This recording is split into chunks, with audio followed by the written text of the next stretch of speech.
Hey everybody, welcome to another edition of Creators Outlet. Tonight I'm joined by my friend Andrew, who will tell us how to pronounce his last name. It's LoVuolo. Okay, I had it right, yeah.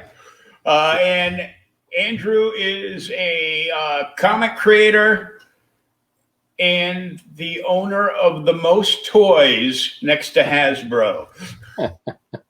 You can see some of them behind me, I think. Yeah, I get jealous every time he posts pics up. But Andrew just got in a new pre-order. God, I hate pre-orders. Give us your money now, and in 6 months, we may send you a toy. Matter of fact, I had to go hunt this one in the wild. I saw that it was in stock up in Danvers at the Walgreens, so I had to grab them. It said 2 to 5 in stock. There was one on the shelf when I got there. Wow. So maybe I'll get my pre-order, or maybe I won't. But if I do, I'll just give it to a friend.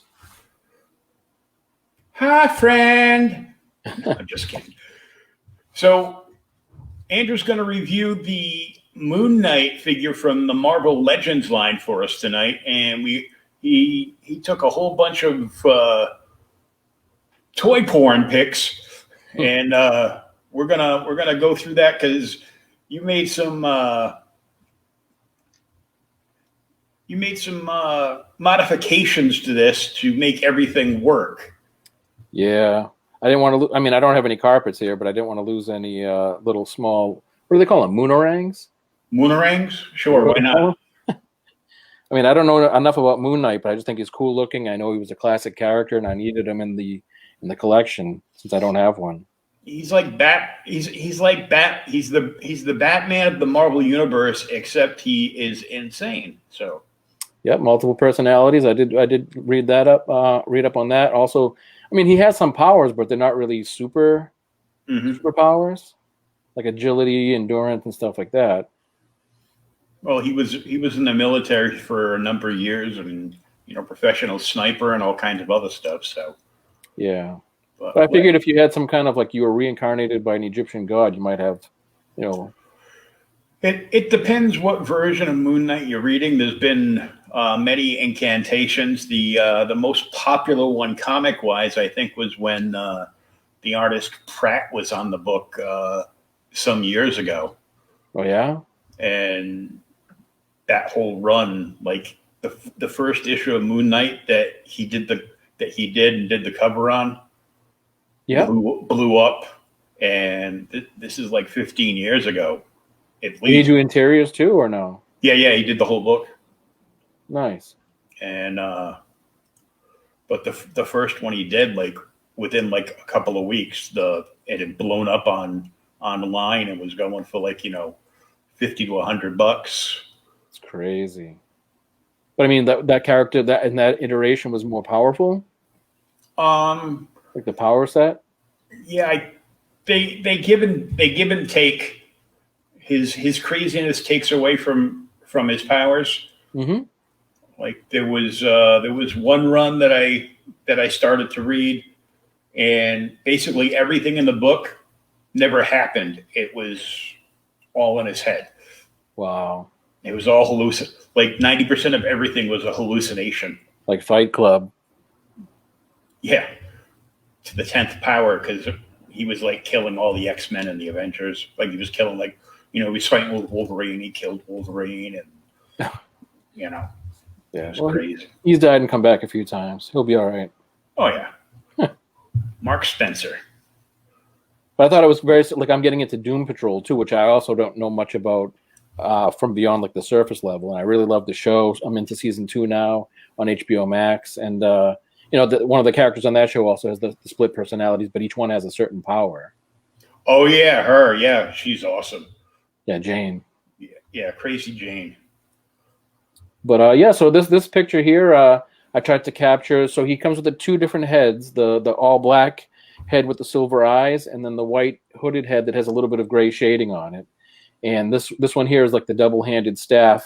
I think it comes with a recycled Gambit staff accessory.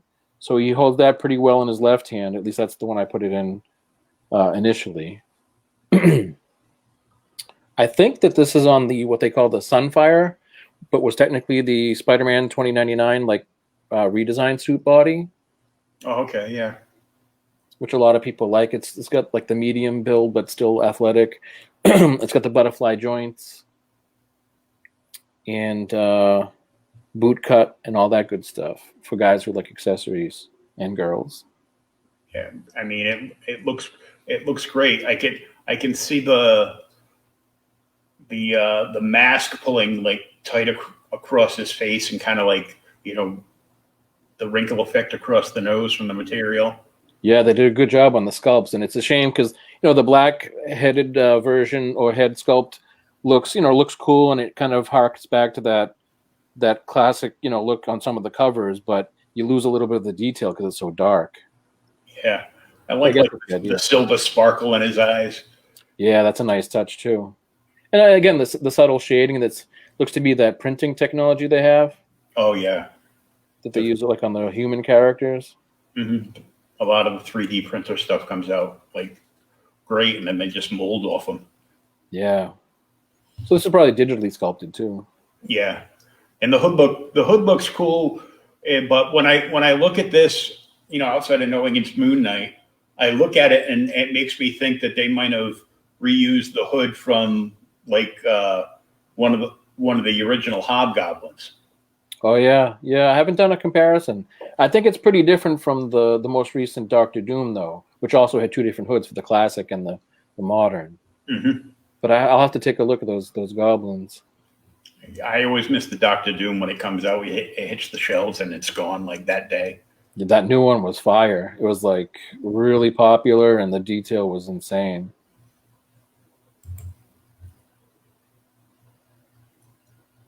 And we can get a better look at it with the flare on the cape. Yeah, I mean the cape I actually like it. I'm more a fan of the I don't mind like these kind of soft rubber capes because I like the molded look. I like how they can shade them a little bit. They I do know that they can be cumbersome and stuff, especially again if you're into more photography than I can have time for. But I'm sure people can throw a custom cape on this thing and make a real slick looking photography set. Oh yeah, I see people in like the Migo FTC groups doing like insane customs like all the time. I'm like, how do you even think of doing that? Yeah, there are a lot of cool customizers out there between the figures themselves and also the backgrounds, the dioramas. Oh yeah. So this one here, as far as like a review goes, kind of like a running review or overview. If you can look in his right hand, he's got the larger Moonerang, and that fresh out of the box really needed some help because the right hand. Some action in your neighborhood. Yeah, the fire barn is like about 40 feet away from the back door of my complex. Oh, nice and clear. But the large Moonerang, it's like it slipped through the open hand on the right hand that he's got in there. So, I mean, you can see the trigger finger, so it's probably a hand made for some other weapon and another figure being reused. Mm-hmm. So I just heated it up a little bit, and it's still kind of over time it'll get loose again and slip through there. So that's not ideal. But you can get it to work. He comes with two of the larger ones too, and the hand I guess that I have the staff in, you could probably hold the other Moonerang with that. And there's the three little baby ones.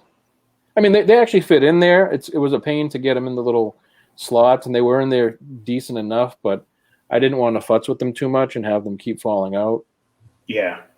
So I got them all. Actually, I took them all out. I super glued along the knuckles and then just stuck them all in. Yeah, that looks cool though. Yeah, it's got like the Wolverine vibe going on. You can see the shading here really good. Yeah, I mean, I was worried too because it's pretty much all white figure. So I'm like, just like outfits that you wear, an all white outfit, it's going to get dirty pretty quickly. So this figure is going to get dirted up pretty good.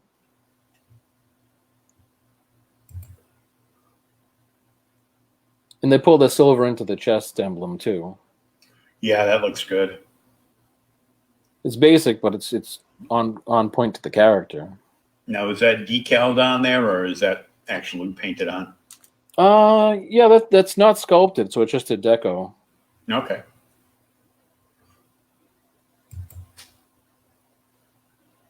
I try to get some detailed shots. I don't know if these wrist gauntlet things, like the gloves, I don't know if those are reused from another figure. I didn't really get a chance to take a look yet and see in the collection what those might have come from. I'm looking at them and all I can think is Space Ghost. Yeah, I mean, I'm trying to think of like another Marvel character that would have had them, but I don't. I mean, I'm surrounded by them, but I don't see anything, especially for the boots, because he's got the boot cut. And every time that you reuse this body mold, like I say, from Spidey 2099, or like that was a good shot too. You can see them in this shot, the boots, how they have the same striations. Mm-hmm. So I don't know. They may be unique to this figure, but they may have been pulled from someone else to save a few bucks. Yeah, it looks like there's some great articulation everywhere on this character, though. Yeah, definitely. This is like a body buck, as they call it. Has the mid waist. I mean, it's a traditional what they call ab crunch. You have the floating belt piece, which is pearlized paint, so it sticks out from the flat white around it in the costume, which is cool. Mm-hmm. And that's a nice, unique belt. That's unique to this figure. So you have the regular ab crunch that goes down pretty good. You have a waist swivel underneath the belt. It's got the thigh cuts, double jointed elbows and knees, boot cuts as mentioned before, and it's got the foot hinges as well as the well-known Marvel Legends ankle pivot. Oh, nice. And the wrists also turn and swivel. But I think, a lot of the poses will come from those butterfly joints. Oh, definitely. So here's just, sometimes I try to take a few end shots where I turn down the actual room light, and this light that comes in that you've probably seen millions of times in my Facebook feed. That's just the little bulb on the hood of your stove. Mm-hmm. That's what that is. So I just throw these guys up on the countertop and shoot with that just for some dramatic lighting sometimes. Usually I shoot with the white, like a pure white background to pop the figures, but because he was all white, I flipped it over to get the contrasting background. Yeah, we wouldn't have seen him at all. Yep, just disappear. I like this head, though. You like the blacker one? Like the black head sculpt? Mm-hmm. Yeah, I'm torn, to be honest. Again, because sometimes when you look at the white head and you see the shading around the eyes, and it matches the costume. But then again, for the shadow and just thinking back to those classic covers, this one I think is a better. Yeah, for the old, for the original volume 1 of Moon Knight and his first appearance and everything else. Yeah, definitely. This is more like it, but I do like all the detail you get in the white face. I think aside just from that issue with the hand not holding the moonarangs, and I'm probably going to get slaughtered in comments for not knowing the name of these things, but I think, aside from that, all that could really make this figure any better would be a custom cape that had wire in it or something. Yeah. But I'm happy with this one because it kind of also acts as there's my bloody knife. Oh, it's the bloody knife. That's what I was going to start the podcast out with, just cleaning it off. I should have came on with my Michael Myers mask. Well, we could have done that, yeah. Well, we can do that another time. True. So, overall, in the Legends of Legends here, how would you rate this figure? I think going by what a lot of the YouTubers that I watch, they usually use the 10 points. I mean, articulation for this body, it's probably a 9 out of 10. I don't know why a lot of people on YouTube don't like to give perfect scores, but I would give it a 9 out of 10 for articulation. I think the sculpt it's been reused and it's basic as far as the deco, but I think again the juxtaposition of the pearl paint on the gauntlets, the belt, and the shininess of the logo and the eyes, I think that makes for little more interest than it could have been. Now, see, just playing with this figure in front of me, I've lost the moon ring. It's gone. Found it. It was under mirror. Mirror, mirror on the wall. Aquaman's wife. But yeah, so that's this little fingernail. Yeah, they're like so tiny. And the other ones are ridiculous. Like it's hard to judge because the camera's backwards here, but you can't even. Oh, there you go. Put on a dark background. But yeah, that gets lost on the white. Yeah, but when you turn it just right and it's up against like your shirt. Yeah, where my fingers there. Oh, your fingers there. Yeah, you can see it really good. But yeah, I would definitely give it a high rating. I mean, again, basic design compared to everything else on my desk here or behind me. And I really wish that I could pick up my iMac here and bring it over there to show you some of the cool figures. But maybe another time, or if I can do this from my phone or something at some point, that would be cool. Yeah, you can do it from your phone too. Oh, nice. Still getting used to this whole podcast technology stuff. Yeah, me too. Well, how long you been at this already? About a month and a half. So yeah, you're still noob, but you've been consistent with it. Yeah. Well, this is episode 18 of this podcast. Wow. So 18 in a month? Just about, yeah. What is the frequency? Is there a frequency, or you just kind of go when you have something to talk about? At least once a week. Once a week, okay. If not more. There's been a couple of weeks where I did like 3 or 4 a week. But you don't do like the old school TV, like every Friday you have an episode, or you just kind of schedule it, or? Yeah, just schedule it around everybody's, availability. Oh, that's cool. It's flexible for the guests and whatnot, and hopefully for yourself. Yeah, and my YouTube channel, I add like mini daily, updates, what I got going on, and any pertinent like geek news or something. Yeah. So I miss a couple of days here and there, like over the weekend, but I try to get on there like every day. So I did a little thing today, and I mentioned you coming on the show and doing the Moon Knight review, and we're going to talk a bunch of other stuff too. Yeah, and I noticed like you could preempt things too, like you set this up yesterday as kind of like a coming soon streaming event for the live. Yeah, whenever you want, whenever you've got something booked in, you can go into StreamYard and you type up the title and the description, and you pick like a day and a time and everything. Nice. And you can once you put it in for a schedule, you can add like a photo image to the post too. Oh, so I can go back kind of and pull from the actual live event. Mm-hmm. That's cool. I mean, yeah, as a viewer, I there's a lot of content that I would like to watch and be there for, with the live stream, but timing, as you say, flexibility, the schedule is never there.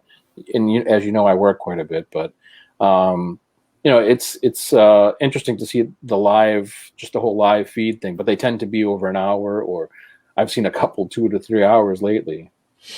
Well, I had Mike Doherty on. We went almost 3 hours. Oh God, Mike Doherty. we were just chewing the fat. Did he show his covers for Hellion? No, he showed a couple of other things. Okay, now I'm gonna have to go back and check this out. So I'm not sure what he showed. He had a poster in the background. He like flipped it around. He's a very, very, very articulate, intelligent, and talented artist, and a good friend. Even though we don't see each other often. Yeah, I got a bunch of commissions from him. Nice. He kind of stepped into my unofficial shoes at the Bill Cole Enterprises too, doing shows with them and showing off their art supplies for the comic art supplies. Oh yeah. But I worked there freelance for maybe 10 or 12 years doing the website and package designs. I snuck in some of my comic book characters on the packaging of the art boards that you would sell, like Blue Line and stuff like that. Oh, I didn't start doing the shows until I was doing shows for myself in in my books, like separately. But then a few times, Bill invited me to Bill Cole, owning BCE Mylar. He invited me out to San Diego because, as you know, it takes 4 years just to get on the list sometimes. And he'd been doing it for like 35, 40 years. So he was like, hey, if you want to join us. And then Mike kind of picked up where I left off. Get tagged in. Yep.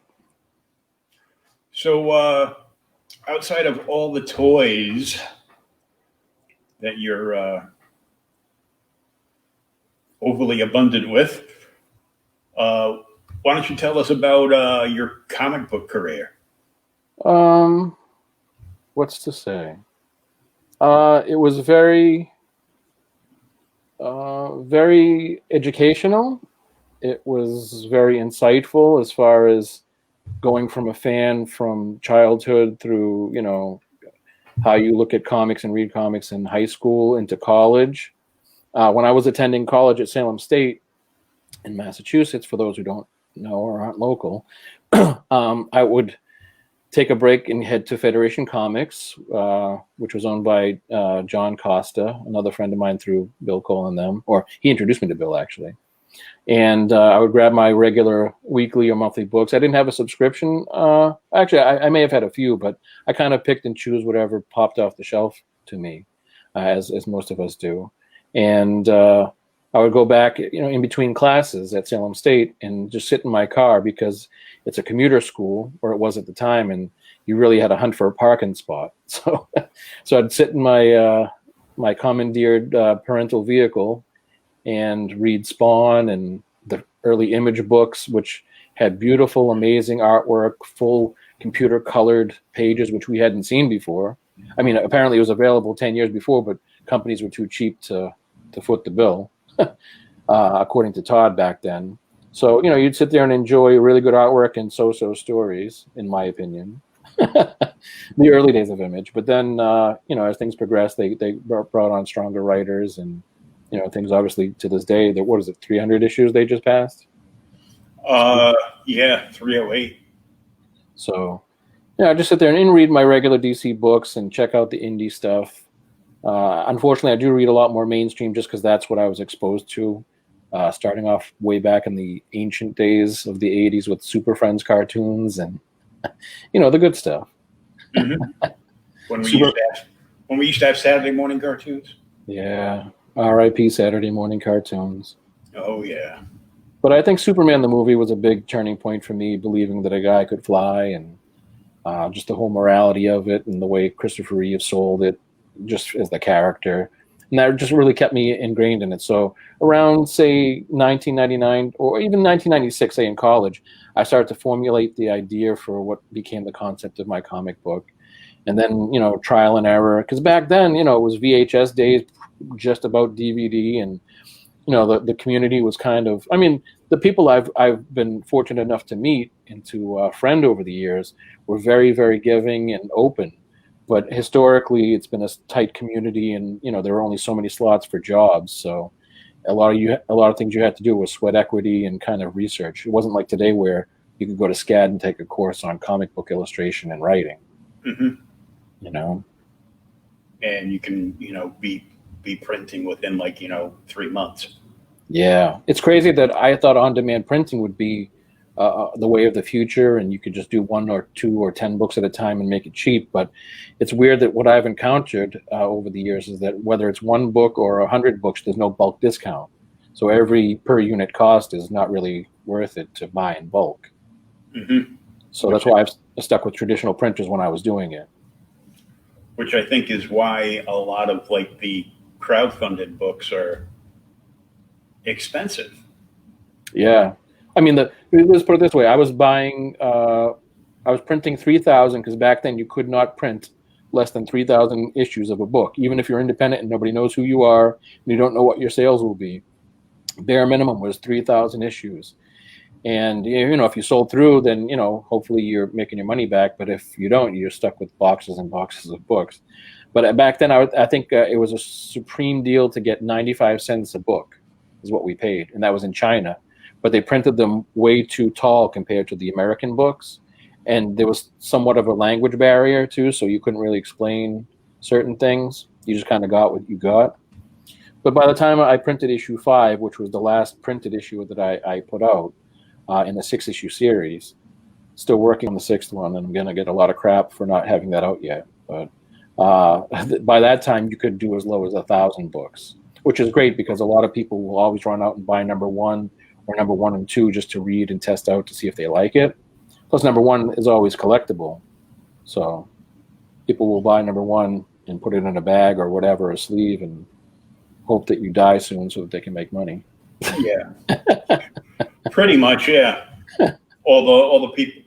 I remember the shop I used to go to and actually work in. There were like 2 or 3 guys that would come in and they wouldn't collect anything in particular except number 1s. Huh. Well, number 1s are worth the most. Like Superman number 1, I go, well, the original Superman number 1, yeah, because it was the first appearance of Superman. Yeah, no, people didn't know what comics were back then. You know, I go, most people's grandparents, like I know my great grandmother threw on my mother had all the, all the original, Disney and, various other, like the funny book comics. Right. But she had like, Wonder Woman and Superman and Batman and Spider-Man and all that stuff too. Wow. And my great grandmother threw them away because those are the work of the devil. Oh my, no. Well, I know, I've heard a lot of stories over the years of how guys have had their collections thrown away either when they went to college or when they got married, their wife tossed them, their moms tossed them. Mm-hmm. And that, that's hurt a lot of guys who collected and read comics and cherished them from their childhood. And it's made a lot of speculators very happy because it makes them more rare now. Oh yeah, because I've been selling some of my collection, online, and I will, foolishly put an ad up on, Facebook that I have, boxes of comics available, and you're like, what do you want for them? I go, the books or the boxes? The books. I go, $1 a piece. Nah, I'll pass. Oh, really? I'm like, okay. Yeah, people are funny like that.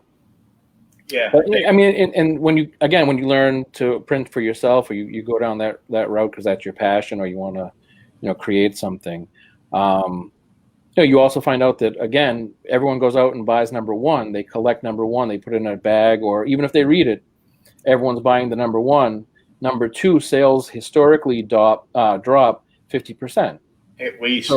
So publishers print at least 50% traditionally less books than they did number 1, meaning that there's actually less number 2s in circulation. Mm-hmm. So technically those should be more valuable, right? Some of them are. Yeah, but imagine. But it's just crazy the way the market shifts, and now everything is like, no, we don't want to buy the actual book. We want to buy the one with the pretty cover from this overseas artist that has never done an interior in their life, but they do really awesome covers. Yeah, and we just want his cover from this convention dealer that markets themselves as a comic company and, dishes out like $15,000 to, Marvel and DC to get their limited run, store exclusive covers. And yeah, the exclusive cover thing is crazy.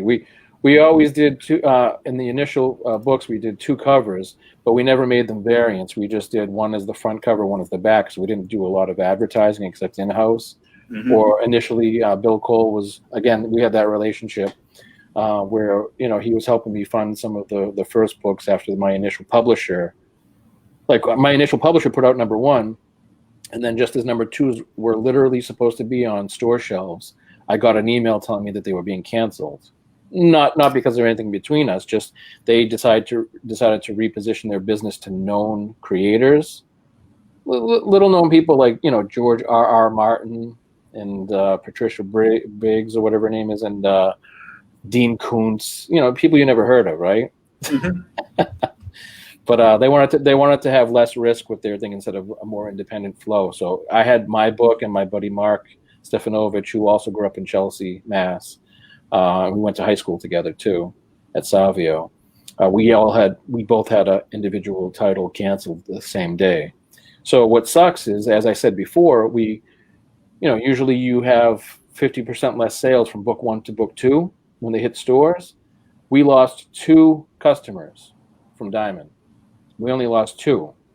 So we were getting pretty much screwed out of, a good number of sales for an independent book by not having them in stores that day. So then I had to kind of regroup and figure out how to do this thing on my own. And then just because they hadn't even printed them yet, right? Yeah, they weren't printed. The first issues were, and luckily I got a hold of the remnants of that. But I guess even back, you would hear the stories of Rob Liefeld's and, again, the Image guys that would take on a book like X-Men, a known property from one of the big 2, and they would go from 70,000 sales a month to 114, and they would put that onus on themselves, saying that people aren't doubling the sales because of Spider-Man, they're doing it because of me, the artist. And I'm sure some of that was true. But, at that time, from what I gather from, inside sources and stuff like that, or just rumor mill, certain companies, independent companies that weren't the big 2, were only selling about 4,000 copies.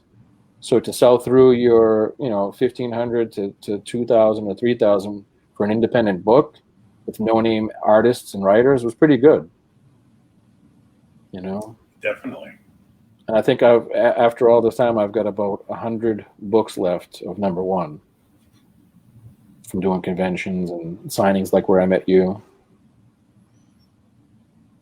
100 books left out of 3,000. Yeah. That's not bad. No, it's good. I mean, it took some time, but and again, that's not me. I'm not in every store. I mean, initially we did go through Diamonds previews and a lot of local stores because they knew that I could come down and sign them or whatever. They bought 60 copies a store, which is a lot for an independent book, just to help help my publishers with good salesmen at that point. And the ones I know of, like Harrison's and other ones, Harrison's in Salem, and he had multiple stores at that time too. New England Comics was also a big supporter at the time. They sold through all 60 books. So wow. That was great, And, you just doing it as an artist or an independent, just to sell 10 books would be awesome. You're not going to get rich off of it, but just to have someone, appreciate all the hard work that you do and your team does. Because, I've worked with some really, really incredible people. Now, how difficult was it for you when you first got started to even break in to get to where you could do your own book? Well, again, it was difficult in the sense that you didn't know what the hell we were doing, and there was no real research. I mean, there was books. I think there was a VHS tape of the young 20-something or even 30-something back then Image guys with Stan Lee just there to kind of validate them and talk a little bit. And they were showing the guys drawing on the board, so you knew vaguely what Bristol board was and inking and stuff like that. I was lucky enough that my parents had a convenience store in Medford, and I learned how to traditionally ink with what they call Hunt's mapping points and crow quill, like the old dipping pens, from both a political cartoonist from Medford by the name of Jack Drummy. And a little known fact about him is he actually started Boston Magazine, and he sold it right before the big, not my term, but the yuppies made it what it is today. Yeah, so that was an interesting experience, and he lived not too far from where my parents had a convenience store. And then another gentleman came in, and he was looking at my airbrushed artwork because it was the 90s and I was airbrushing at the time. And he said, "Oh, my brother does this as well, and he's a cartoonist." And we were like, "Oh, who's your brother?" And turns out they were also from Chelsea, a small world, but I wouldn't want to paint it. And his brother was Alex Howell, who had his own comic strip and papers called Butch and Dougie. But at the time, he was working for King Features Syndicate, doing the Popeye comic strip, and he was also working on Mickey Mouse, which I didn't even know was a newspaper strip at the time. So I actually got an invite to his studio in Derry, New Hampshire, as like a 17 or 18-year-old kid just with a license. I drove up to his studio, and he showed me, a little bit of the ropes, taught me about the business. I think he was around 40 at the time, so he was a little bit jaded, like me. Yeah, like most of us are or have gotten at some point.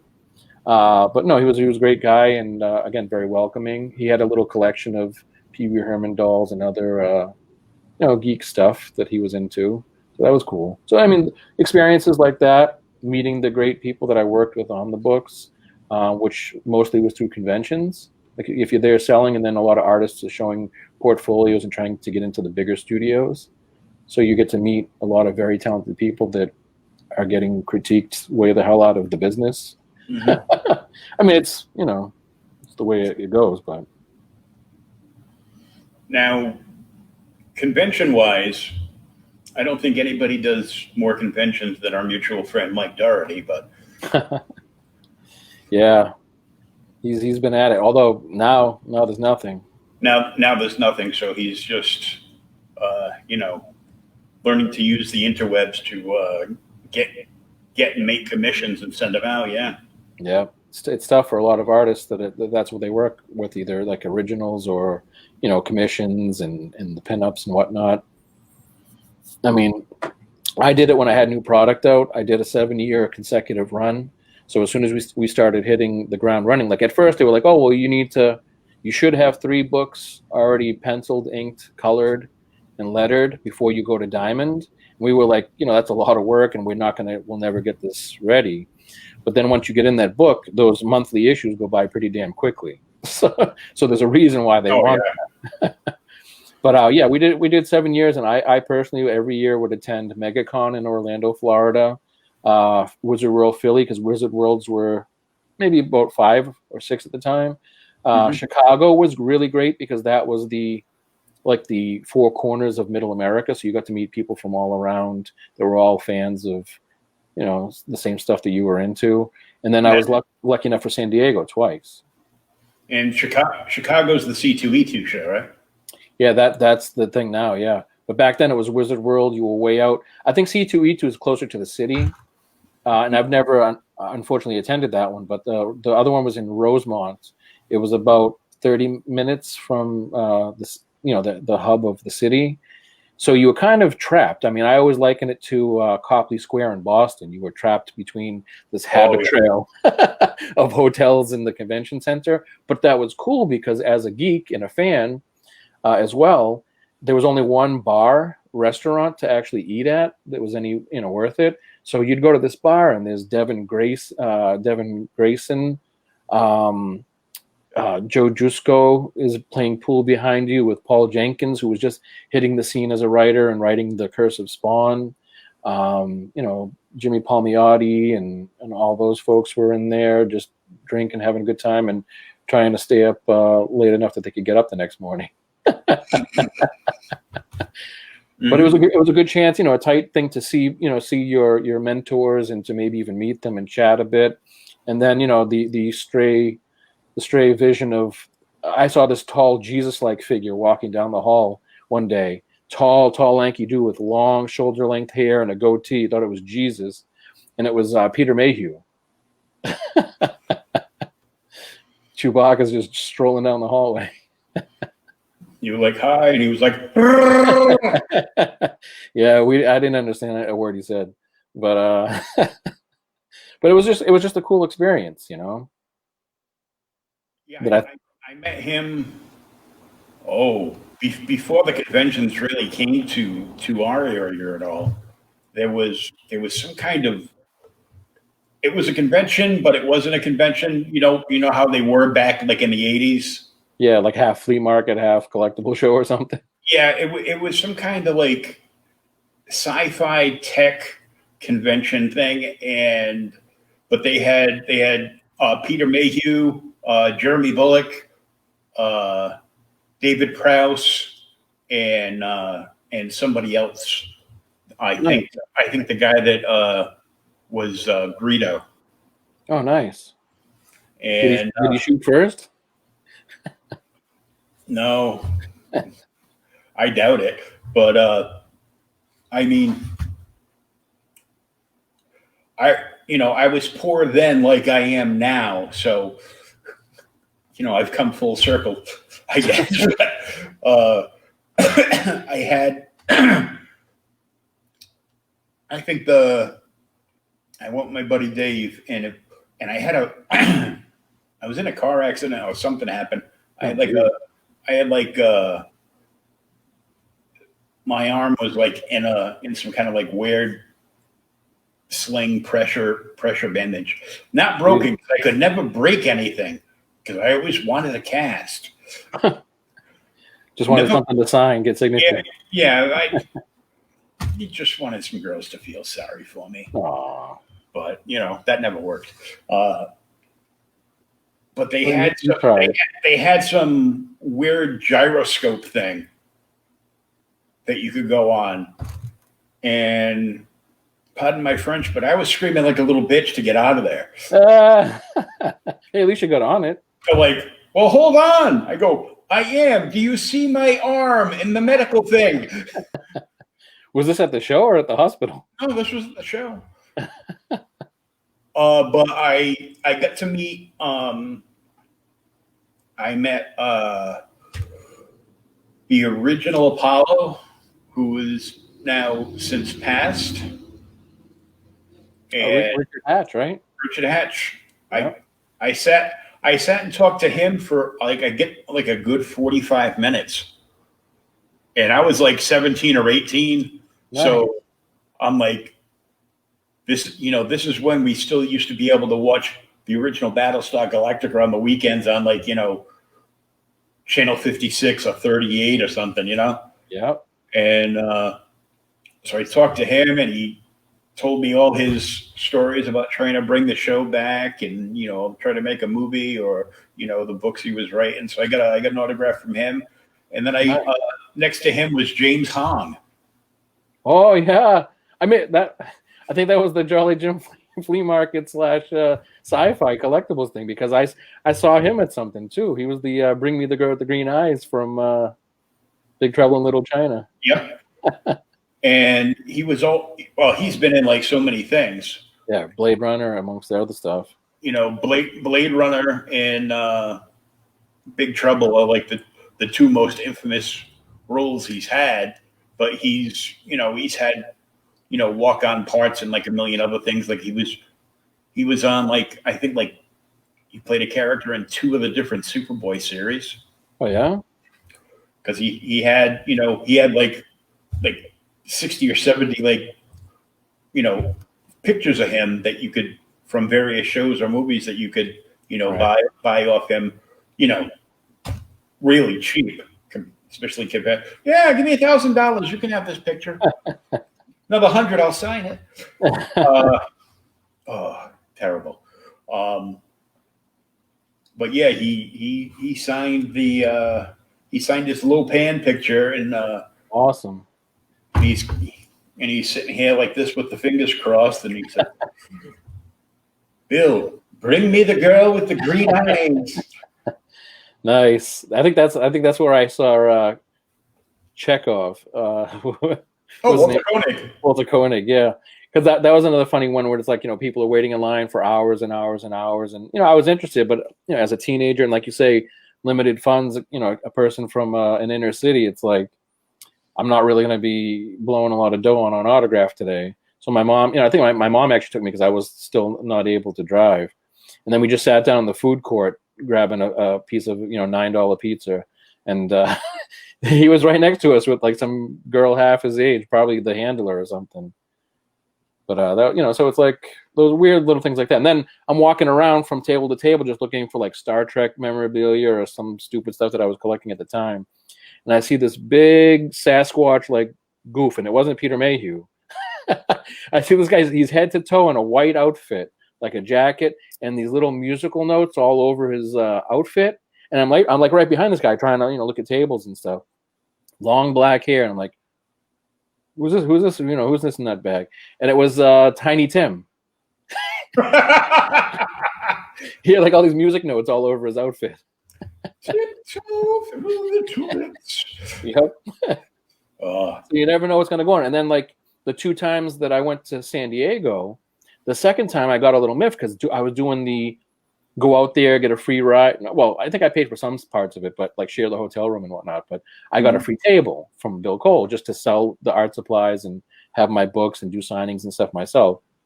And I get there, and our friend, he liked to have, he sold wrestling merchandise, and he wanted to have this guy who was handling like a lot of the older actors and wrestling guys.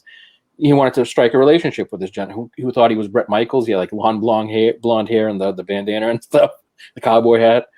And so anyways, he's like, he somehow swindled half of my free table for this guy to bring someone over and use our table for the show because he didn't have enough room. I think he had D from What's Happening, a wrestler, and someone else at his table. So I'm like pissed. I'm like, this is my table. I know it's free, but it's like, this is a deal we worked out, right? So next thing you know, this dude rolls up, and it's Lawrence Hilton Jacobs. Do you know who that is? The name you won't remember, but if I told you Freddie Boom Boom Washington. Oh yeah. Yeah, so he's like standing right in front of me. Grew up on Welcome Back, Kotter. Loved the show, and this is the dude that I'm going to be spending my whole Saturday with. So we just sat there, chilled. We talked about art because he was an art student in college.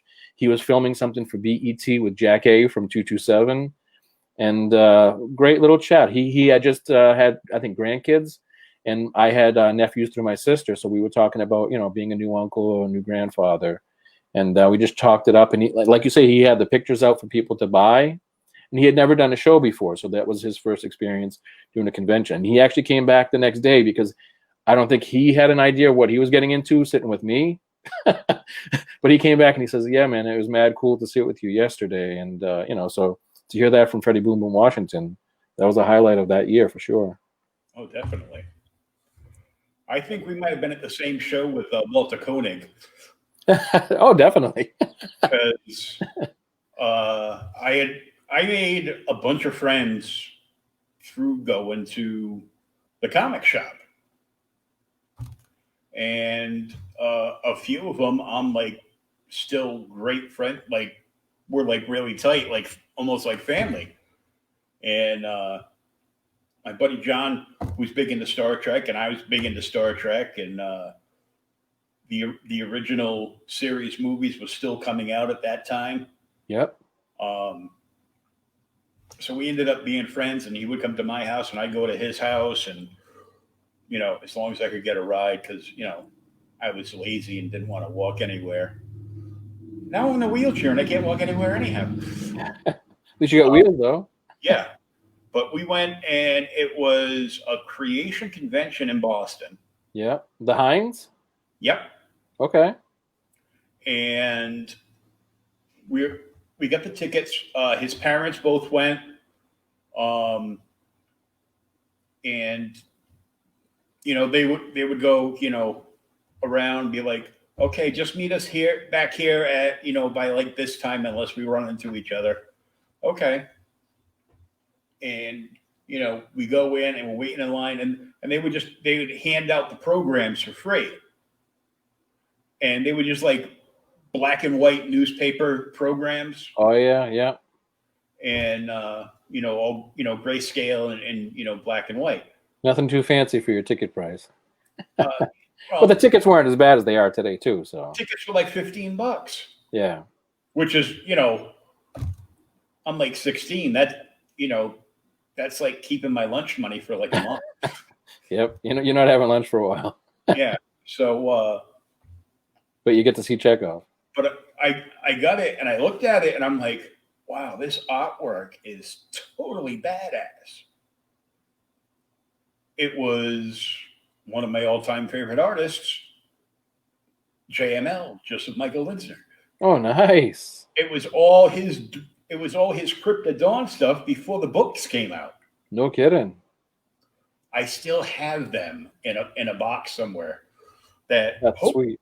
Hopefully, I put the call out on the Facebook page to get some friends and family to go to my buddy's house and finally get all my stuff back from that he dig it out.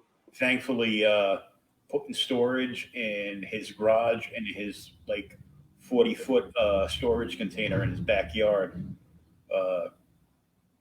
of pretty much almost all my comics and toys and a bunch of my daughter's stuff and everything else. Wow. And it's been there since, not too long after I came out of my coma. And I couldn't get it back when I was at my prior apartment because it was a tiny little hole. Yeah. And now I have this nice big 2,400 square foot loft. Yeah, you've got some pretty high ceilings you could stack books up on. I don't want to stack them up that high. I won't be able to get it. You get a forklift. But yeah, so I got to wait until after the free comic book day event that Wild Time's planning, so I can get like most of those tables that they put out. Those are all my tables. Half of the bookshelves inside the store are all mine. Oh yeah, that's the show in August that they were planning to do still. Yeah.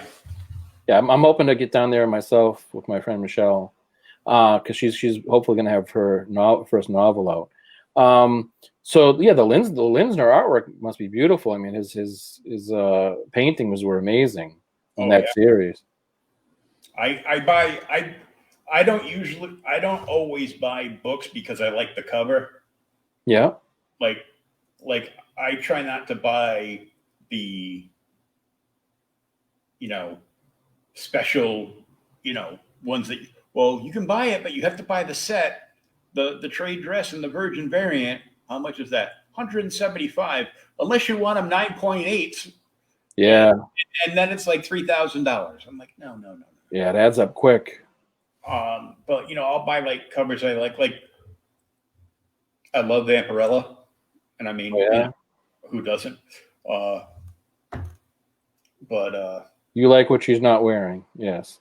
Yes. I love Vampirella, and my kid's mother hates Vampirella, which is a bigger reason to love Vampirella even more. Jeez. So, but I mean, I've got a Mike Mayhew cover that I got, and it was fairly cheap. It was like, if I had sent it off to CGC to get it graded, I bought it for what I would have paid for, paid to have it graded. Nice. So, I mean, it's, and it's signed and everything. So, but I've actually got that up for sale, and I've got another one that I paid decent money for. Mm-hmm. And I don't like to spend money like that. I'd rather buy, a stack of books, or I'd rather buy like, a bunch of back issue, like bronze or silver age stuff. Yeah. But I bought the Lucio Perella, Vampirella versus Reanimator, #1. Oh, no kidding. Cover that he did, and it's gorgeous. I've actually got it. I bought a couple of slab stands from Nate Crowley. He does made his own company, and he makes these wooden slab stands, and he decorates them and everything else. So it kind of frames the books and stands them up? It does. It stands them up, yeah. Nice. He's got like a few different kinds. So I've got my Vampirella like way down the end over here in the stand there. So as long as you can get past it and check it out from time to time and enjoy it, right? Oh yeah, I can see it. I know what it looks like, and I go down there. Once I get some help over here to rearrange the furniture, it'll be even better. But so I have a lot of like exposed white walls, but I shouldn't say exposed. I have some open white walls, but the desk I'm on right now is one of those like up and down desks, so I can't put too much stuff around here, and everything else is covered by a series of adjustable shelves or bookshelves or some crap. You know how it is. Well, over here I've got, because this used to be a factory, so there's like ledges everywhere. Yeah. So the windowsills are like 2 feet deep or 1.5 feet deep. Oh, so you have a lot of nice display space. And then there's other ledges in between, because I've got like 1, 2, 3. I have 5 windows in this room, but the windows are like 4 to 5 feet wide and about 12 feet high. Wow. You got good light coming in. So, you know, I got plenty of natural light during the day. At night, I don't have anything. There's no overhead lights. So no signage blinking in the windows. No. I've got I've actually, the back parking lot goes right out to the freight yard for the train. So, nice. like, every 2.5, 3 hours, you just hear a train whistle for like, 15 minutes. Like, we know you're there. Shut up. They started doing that again at my hometown when I went back to visit my parents this weekend. But I heard an engine that as a kid, you didn't hear it too much, but I guess it's a new thing when they go over the road, you have to do it. So for the pedestrians or the cars, so there were too many accidents or something. Yeah. But you could hear like a few blocks away, which was kind of crazy. Now, since we were talking about covers, do you mind if I shameless plug or show you some cool artwork? Yeah, come on, bring it up. All right, one sec.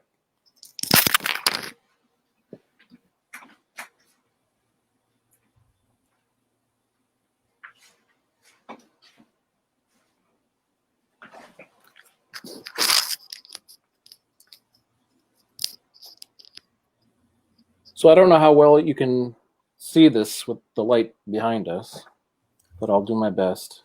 I can bring you up full screen so we can see it better. So this is the shiny, glossy, slightly oversized first cover of the Rift.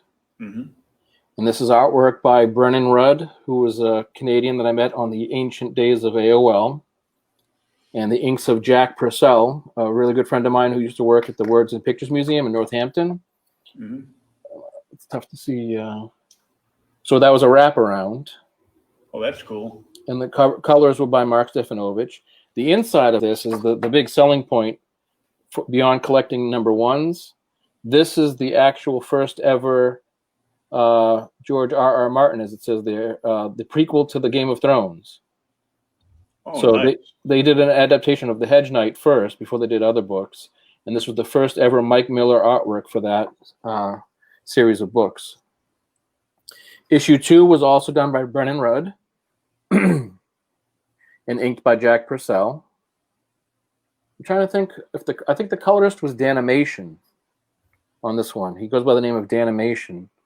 He was a New Yorker that I met online. And then the flip cover was Julie Ryan. This is the artist who did the interior of this book, John Nguyen. He had more of an anime style.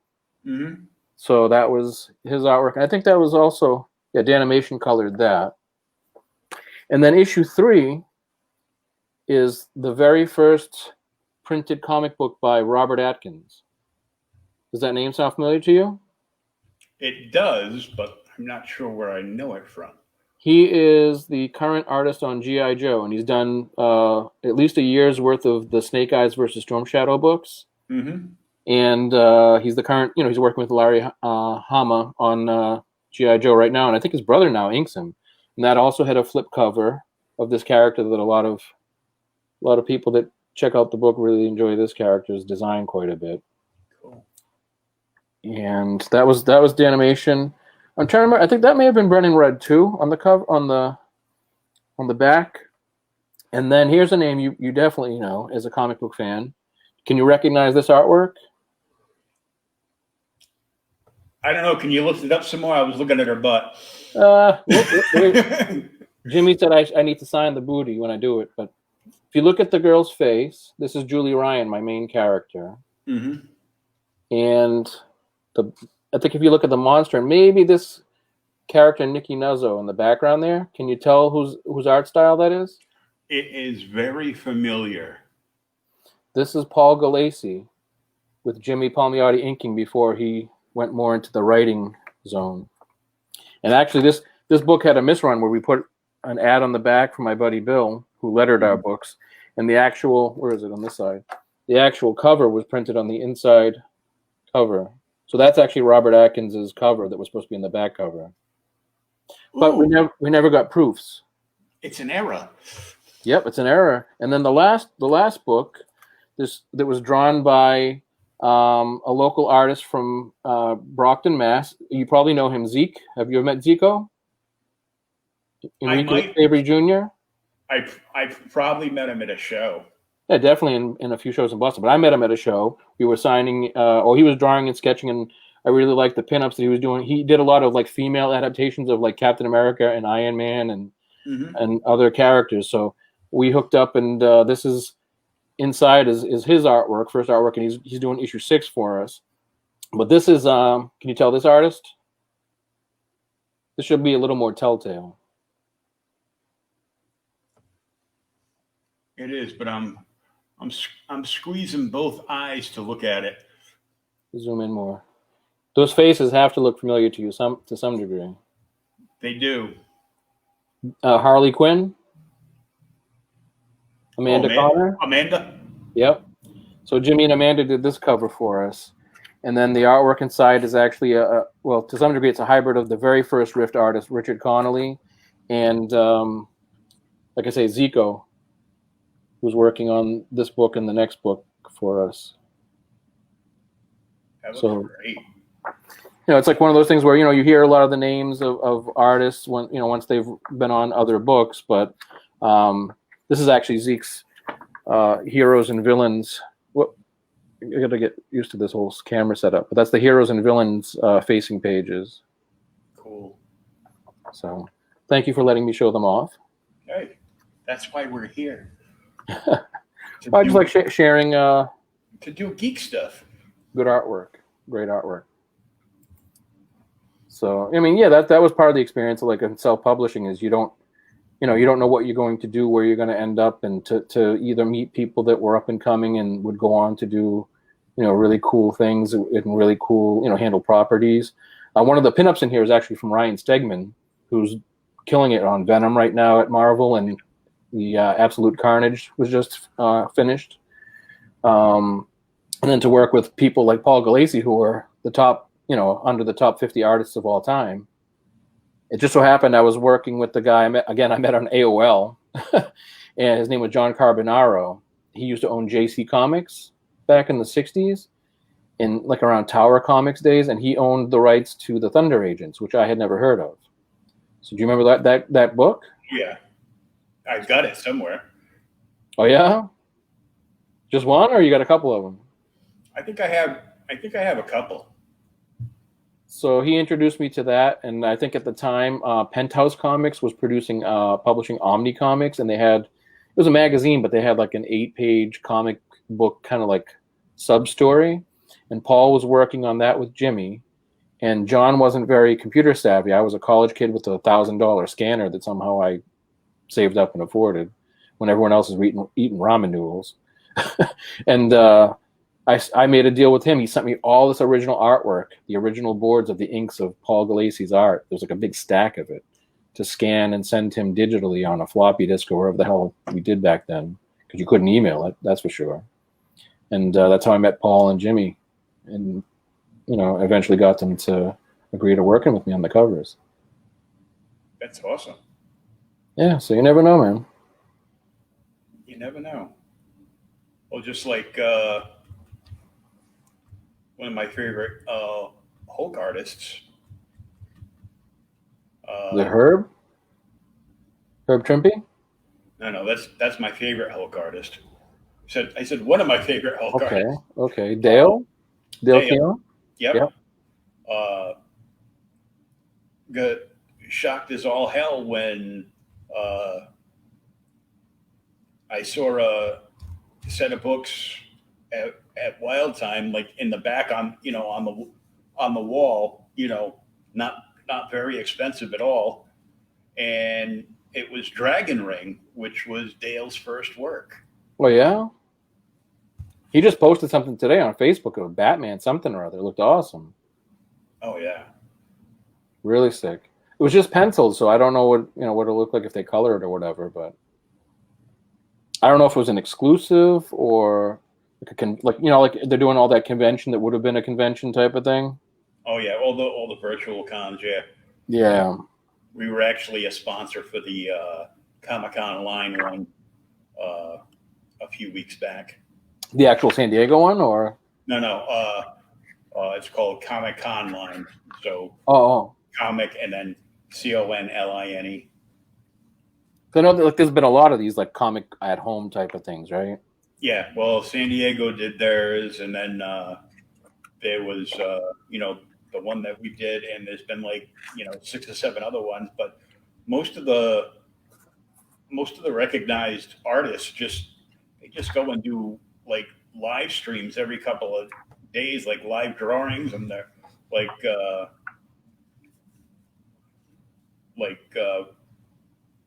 Ryan Kincaid will just go live, and he'll start like sketching on the cover.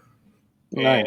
And the second he starts, it starts forming up to a character that somebody recognizes. They just start bidding on the book. Oh yeah. And it just goes insane. So he's doing like sketch covers and whatnot. Yeah, he's doing sketch covers and whatever else, but mostly sketch covers on various books. And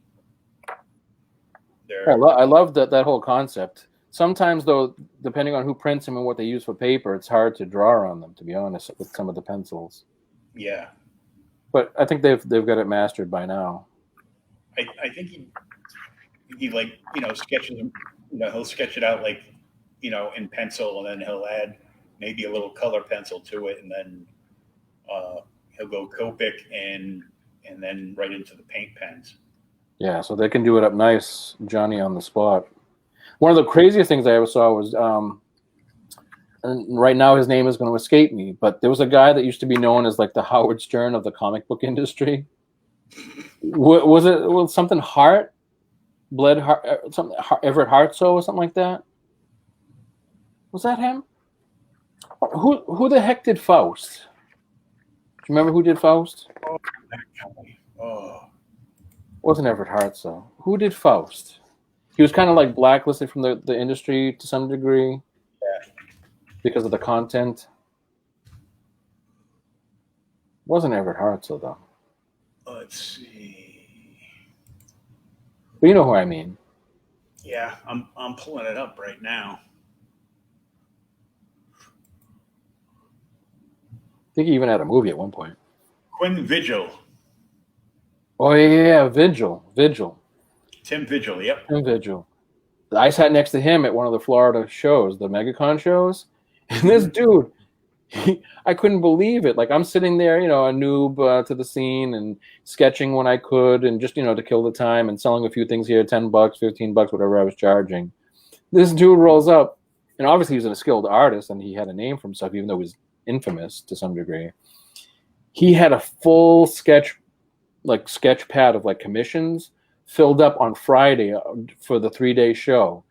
And I remember he had like the Prang or Crayola like watercolors. At least that's what it looked like to me. I don't think they were like any high-end materials. And he was doing incredible watercolors with just like Prang or Crayola stuff and getting like $80 a whack for these things. But they looked really awesome when he was done with them. I'm like looking at this dude that I didn't know who he was at first, and I'm like, this dude's selling $80 Crayola paintings. It's insane. That's crazy. I remember going back to the Creation Con that we were just walking around like the dealer's floor. Yep. And I literally backed into somebody and stepped on their foot. Uh-oh. And it was Walter Koenig.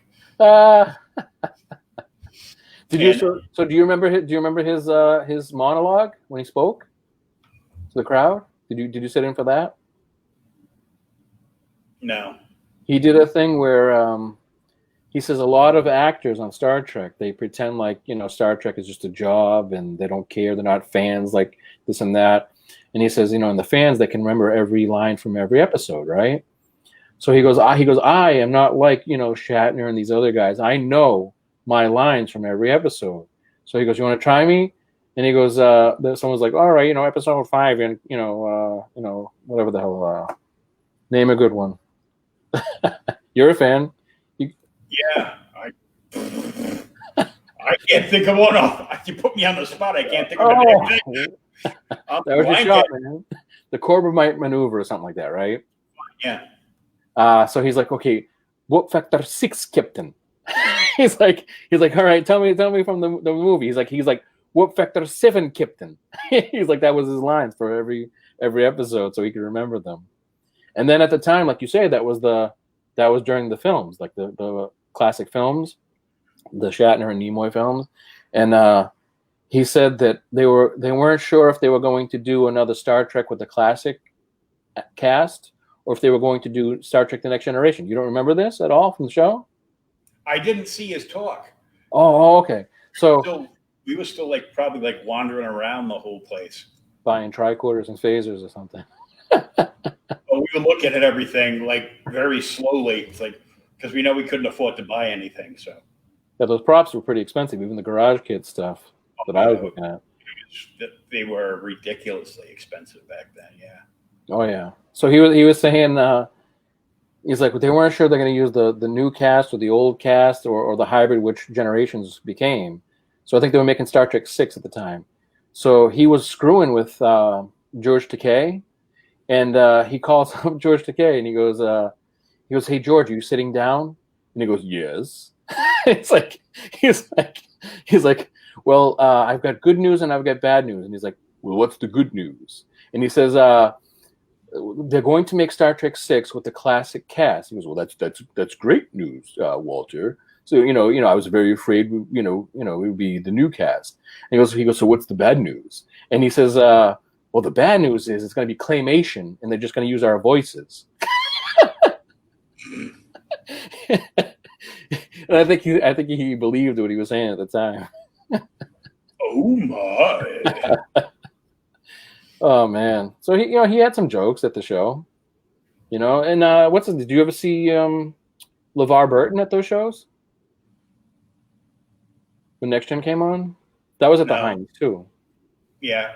I went to 2 creation shows. One was the Koenig one. And the funny thing about that is because by the time we messed up all the times on everything, and we missed that whole thing that you were just talking about. Oh.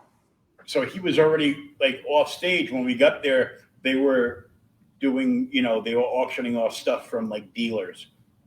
Oh. And then, we walked back in and he was like, we got to go. We got to meet my parents. Okay. Well, apparently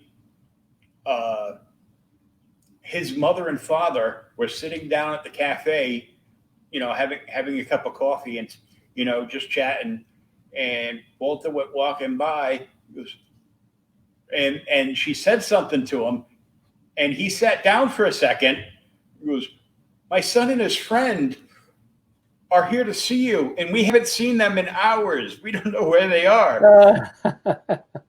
They really wanted to get your autograph, but I'm not sure where they are or if they had enough money. So he signed an autograph on a napkin at the coffee shop for them. No kidding. Nice. I mean, that's always good when the people that you see on TV or whatever that you relate with on a show that it's a favorite or you like them as an actor, actress, when they're actually cool, down to earth people. And I didn't mean to interrupt you, man. So you said you stepped on him, you walked on this guy? I kind of stepped on his foot by accident, and I apologized. He goes, oh, it's okay. And then I got a dirty look. I go, the footstep was invented in Russia. And he shot me a dirty look and he just walked away, and I'm like, okay. The other one we went to was with Nimoy, and he wasn't going to show up because his father had passed away earlier that week. Oh, damn. But because he's from Boston, he was in town. He wasn't meeting anybody. He wasn't signing anything, no pictures or anything. Yeah. But because he was in town and because he was from Boston, he got up on stage and just talked for 2 hours. That's awesome. He's one of the ones I've never, even Shatner, I've never seen them in person. LeVar Burton, I've seen Michael Dorn, Armin Shimmerman, who played Quark on DS9, amongst other shows. What I liked about LaForge, if you had seen him, LeVar Burton was, again, these people play like they're just actors. They take it as a job and it's a paycheck and whatever. But like, some geeks were throwing some questions out, like, if Geordie wears a visor that can only see the electromagnetic spectrum, how does a blind man like Geordie see the control panels to operate them on the Enterprise? And you thought this dude was gonna, like, drop mic or whatever. He's just like, well, he goes, well, actually, sir, everything gives off an electromagnetic frequency. So Geordie may not see it the same way you do, but he can see it, and the visor, translates it for him. And I was like, booyah, right there. There's your head geek right there. So it's cool, like, just seeing how into it some people are. Like, I know I met and spoke with Jonathan Frakes at the Sheraton, the Super Mega Fest thing. I was actually one of Zeke, my friend that I showed you the artwork of, and I were the first comic book creators or artists at that show, outside of, like, Marianne from Gilligan's Island was there, Richard Keel from Moonraker, and Michael Myers, the guy who, like, took the mask off for a second. They were all there that year. The kid, you remember the movie with Richard Pryor and Smokey from Smokey and the Bandit with the kid, the toy? Oh, yeah. So the kid, Scott Schwartz, he was there. He was like the same height he was when he was a kid. And but we were like the first comic book people there that weren't Hollywood actors from yesteryear. So Jonathan Frakes was more of a contemporary, and Leslie Nielsen. It was right before he passed away. So I rolled up to him and I gave him a set of books because I liked his work. He directed First Contact for Next Generation. He's directed a lot of Star Trek since then. He did a thing called Clock Stoppers or something, and the live-action Thunderbirds movie too. So I gave him the books and just said, hey, I'm a fan of your directing. Obviously, a Star Trek fan too. Feel free to take a look at the books and maybe something can come of it. And he was like, well, I appreciate it. And he was nice, but he basically admitted what he said plenty of times before. He's not into science fiction. It's more of a job for him, even though he's done a lot of directing of those shows. So, but at least he was nice about it, Yeah, and the bad guy on Gargoyles. Oh yeah, that's right too. Yeah. Gargoyles was pretty much 3/4 of the Next Gen cast. Yeah, because Troy was the girl there too, right? Yeah, the lady cop. Yep. Oh no, wasn't she the one of the female gargoyles whose name escapes me right now? Like Esmeralda or something like that? It might have been, yeah. I know Michael Dorn was Goliath. Wow. I used to love that when it was on, but I could never catch it live. Now you you can can DVR back then. now you can just watch it on Disney. We buy anybody that tries to compete with us. Well, I think that was a Disney original to begin with, but I tried getting into the first few episodes and they were nice, but I think I'm such a HD whore that I needed to have the the widescreen and the better quality. Mm-hmm. I remember the last show I tried to go to was right when they were still chasing the scumbags that blew up the Boston Marathon. Oh yeah. So they were still chasing him down, so they canceled the show. Yeah, I remember that. That was at the Heinz too, before they moved to the Seaport. Yep. And I had actually got one of the big signs, one of the signage things for the stores that they would, send out to the stores to hang up to advertise the con. And Randy had 2 of them. I go, can I get one of these? Because I'm going to the show. I'm gonna have people. I want to get people to sign these. Nice. And he's like, yeah, sure. But then everything happened, and that was another failed attempt to meet George Perez. And oh no. Because as soon as they said we're canceling the show, Boston's locked down. Everybody and their brother is hunting these terrorists right now.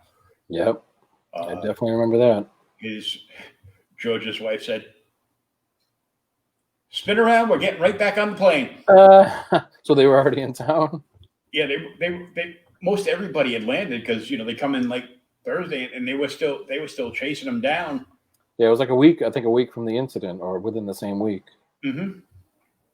Yeah, I actually when I was in Florida one year, he it wasn't so much George initially, but there was a guy that he works with closely that does like a magazine all about Perez, like all about his artwork and stuff. And he had a table next to us that he was hardly at the whole weekend, but he was there a few times selling the magazine. And at one point, George came by and said hi and all that stuff, which was kind of cool.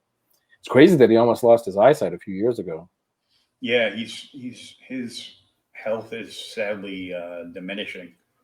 Yeah, because I was supposed to. I had saved up a whole bunch of money, and I had made arrangements through the people that do stuff for me to get transportation to go to Terrificon because his last con appearance was supposed to be at Terrificon. Oh wow! The other year, and then about a month and a half beforehand, he put out a big press release. I'm very sorry. It's nothing that Mitch or the convention did. Due to circumstances beyond my control, basically his health. Yeah. I won't be able to attend, and this show, blah blah blah, is going to be my last convention appearance ever. No, that stinks. I've never done that show, but I heard it was a really good show too. Oh yeah, Terrificon. But I remember that year there were a handful of guys that had flown in that jumped on the Boston Strong bandwagon, and they had organized and set up to go to local comic shops from Providence to New Hampshire. Nice. To make appearances and meet the fans, support the Boston Strong movement, and yeah, because they had the foundation going too, where they could raise money for the victims. Yeah. And the first artist that I spoke to, who was another favorite of mine, was David Mack. Oh, nice. And yeah, another great one. And Mack basically organized most of it with, a bunch of the other guys. And my friend Chris and I drove out to Somerville, first time there, and went to Kamikaze out there. Oh, nice. I drove around for about an hour and a half trying to find a parking spot anywhere. Of course, yep. And, Davis Square is a nightmare to park at. Oh yeah, but we went up there, and it was Mac, Seeley.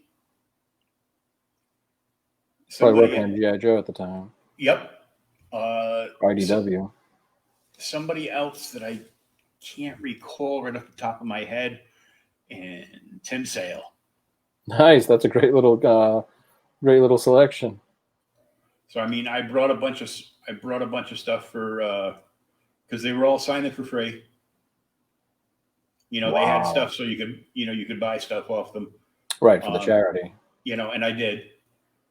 I bought a Batman poster that Tim Seeley had done. And I bought the poster off him, and he signed it. And then I went, I moved my way over to Mac, and I was just staring at him because he was, making art. And he's like, "Hi, how you doing?" "Good." I go, "Continue." I go, "I'm just watching you. You're amazing. I love your stuff." Go, I loved his work on Daredevil. Oh yeah. Well, I brought some of my favorite Daredevil covers that he did up. And because he's like a mixed media guy too, that's what makes him stand out. Yeah. And so he signed all of those, and he had some prints, for sale. They weren't on like heavy stock paper. They were on the cheaper paper, but didn't care. They were cheap enough, and it was all for a good cause. Yeah, they look good, right? Yeah. And so I bought like a few prints, and I told him I was like a huge fan of all this kabuki stuff. It was great, and so he grabbed like 3 or 4 different kabuki books, signed them all, gave them all to me for free. Wow! Signed a kabuki print, gave it to us for free, and I brought stuff up for Tim to sign. I brought my Hulk Gray, Daredevil Yellow, and Spider-Man Blue. And my buddy Chris brought his Superman hardcover that Tim did, and I think like Batman Halloween, Long Halloween. Wow, nice. The first one. Yeah. Both hardcovers from Design, and he did remarks for everybody for free. That's awesome. He signed for free, did remarks for free. Couldn't give him any money. I go, can we donate anything? He goes, you can go donate some money in the jar at the front of the store. Wow. That's really nice of them. He goes, I mean, they were already here for the show anyway, but still, it's nice of them. It's like, I don't want anything. So he signed all three of my hardcovers, and he did a remark of Hulk's head inside my Hulk Gray. That's sweet. You still got them at that your buddy's storage facility? Yeah, they're still all there. And, you know, I joke with Randy, I go, you know, once I get all my stuff back, it'd be nice if I had any bookshelves to put it on. There goes the store. Because he's got all my tables and bookshelves. So. Have you seen them lately? Because I just, you know, I kind of come across them on Facebook. I haven't seen them since that last signing. No, they came over and visited me one night. They brought the new dog. Their big white giant polar bear dog. Oh yeah. So him and his wife and the boy. So I know they have the van too, right? Mm-hmm. Nice. The son came, who's taller than all of us now. Oh yeah. Well, he gets in on the whole the fright shows with them too, right? The spooky houses or whatever they do. Oh yeah, this kid lives for nothing but Halloween. Hey, nothing wrong with that. He used to show up every day at like a Spirit Halloween. All he wanted for birthday and Christmas was gift cards for Spirit Halloween. They're only open like once a year, right? Yeah, well, they got like online stuff too. And so last year was the first year that he could work, that he was old enough to work. So last year he worked for Spirit Halloween, and he worked for the haunted house in Seekonk. Yeah, I know there was some kind of like fright thing that they did too. Yeah, I can't remember the name of it right now, but he worked there. He's worked there like at the haunted house like a few years in a row now. Nice. And some other cosplayers are in on it. Corey Lancaster, who cosplays Spider-Man all the time. Oh yeah, yeah. He actually, you know, they told him about it. He was, I'll go down. I get to dress up and get paid. Yeah.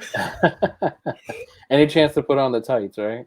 You know, so they give you a character, and they give you a costume, and that's going to be you all season. And like, I think he was Venom when I met you guys down there for the first time. Yeah, he does Spider-Man, Venom. He does Black Mask from Batman. Okay, yeah. And like when he goes to Rhode Island, he'll do like some of the Disney stuff. So he's got like a couple of different Disney characters that I don't know the name of. I mean, I've mostly seen Spider-Man, but I think when we met, it was Venom. Oh yeah. Oh, Fix It Felix. Oh yeah. So he just Ralph. Yeah, he just puts he puts on the Felix like work shirt and Dockers and the work belt and the hat and then he's got like this tiny toy hammer that he spray painted gold. Those are great movies too. I liked them a lot. I'm gonna try. Can I try this screen share real quick? Yeah, go ahead. If it'll work. It says screen sharing is easy with 2 monitors. Sure. So this here is undo. Yeah, it's not coming through. I think I have to do it. Oh no! Can you see it? Nope. It says share.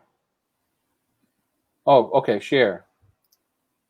Yeah, okay, share. So can you see it now? There we go. So this is the original cover by an Italian artist that I met at New York Comic Con. Why is his name escaping me right now? This is horrible. Oh, Antonio Bifulco. This is horrible. But this is the going to be the back cover or alternate cover of the Rift 6. Mm-hmm. The cover. Oh, and we were talking. The reason why I pulled this up too is this is. We did a poster. If you buy a set of books, you get a free poster. This is done by Kane & White, who did Uber at Boom Studios. I believe it was Boom Studios. And the colorist is actually Amanda Norden, an artist from Boston who both of her nephews lost a leg in the explosions in the marathon bombing. Wow. So, I was lucky enough to work with her. I had known her from the small convention circle, and she colored this up nicely in her style. And we were donating the proceeds of the sale to the foundation, but then shortly afterwards they stopped taking donations. And this is the last one I think I'll show, but this was Ryan Stegman's earlier work. Wow. So this is Ryan Stegman of Venom. This is his Rift pinup that he drew, and LeBeau Underwood, who has done a lot of DC Comics and I believe some Marvel as well. Mm-hmm. Inking. He did the inks for us. Well, for me, I should say. But this was their early work back in the day. I just wanted to kind of show those off since I had those on hand. And we were talking about the see now when some people watch this in the replay, they're gonna be like trying to contact you to order that book so they can bring some early work to a convention within the next 5 years to Ryan Stegman to get him to sign it. Yeah, that would be nice. The first time I actually physically met him was at New York Comic Con, and this is obviously we're a bit younger, probably early to mid 2000s, and the Doctor Who revival had just come back on the BBC. Mm-hmm. And I told, as soon as I saw him, I was like, actually, I will probably share one more thing while we're chatting. But as soon as I saw him visually, I said, you look like David Tennant, dude. You should be cosplaying as the 10th Doctor. And this would be obviously before his career, or just at the tip of his career, but when he was just getting started. Yeah, just coming up. So I'm going to share one more thing, and this goes back to you calling me out for hiring a foreign Filipino artist who has nothing better to do than the book. But this is actually going to be the cover for the next and final issue. But that's just amazing artwork by Harvey Talabo. That's cool. With all the werewolves surrounding the two characters, Silhouette and Tyrone Robinson. But I really loved how that came out. So that's the show and tell. We're getting sneak peeks. Yeah, definitely a heads up. It's very cool. Thanks, man. Like I said, I've been very fortunate to work with some talented people.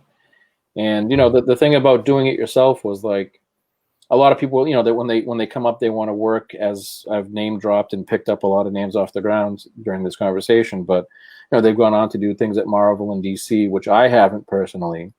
But at the end of the day, if something were to come from this, and I've had movie deals in the past for 3-year contracts, I've had a toy deal with Shocker Toys that didn't go anywhere. That's just my luck. But if something were to come of it, you own it. Whereas when you go to work for Marvel and DC, you don't own Batman, you don't own Spider-Man. Nope, and you're surrounded in like a dog cage to with so many walls around you to do exactly what they tell you with the character. Yeah, I mean, to some degree, like if say Ryan comes, and I don't know about Marvel, I know DC, you get a 50% share with the writer and the artist.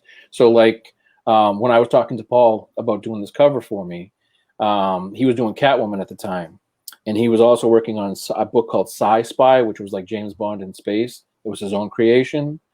I forget who published it, but he got me on the horn with Doug Mensch. Is that how you pronounce the name, Doug Mensch? Yeah.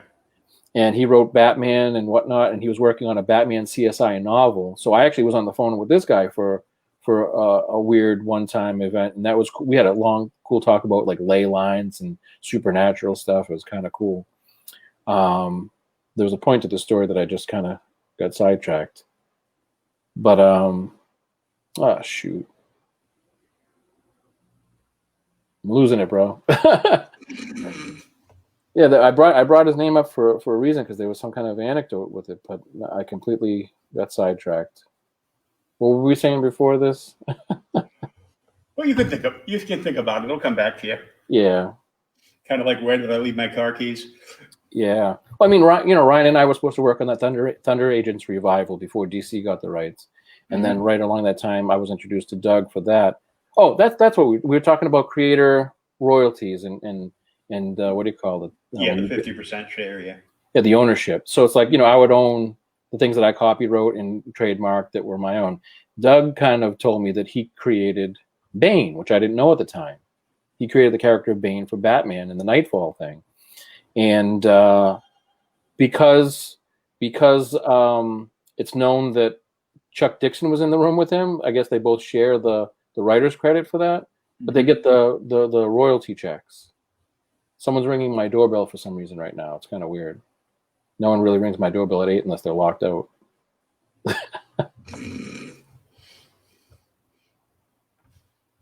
You want to yell out the window, "I'm not home"? I can kind of buzz them in if there's someone there. It might be a package delivery, but it's kind of weird. I'd hate to leave the podcast for a doorbell. Well, we've only been going at it like an hour and a half, so. All right, can you hold on 1 second? I hate to weird this. No, go ahead. All right, 1 sec.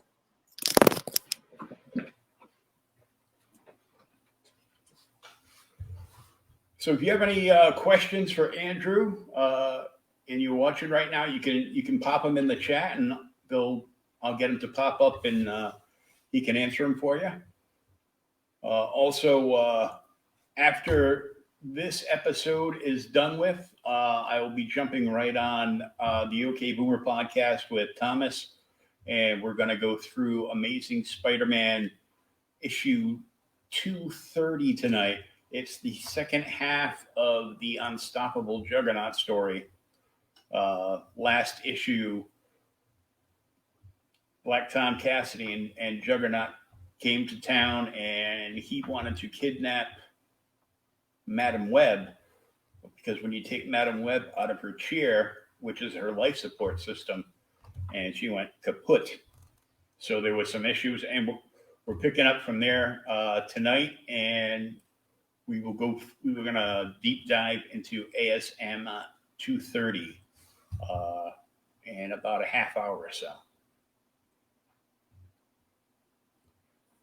If you didn't see it, I did a 5-minute review for the new Scout Comics #1, Vlad Dracul, that's already on store shelves.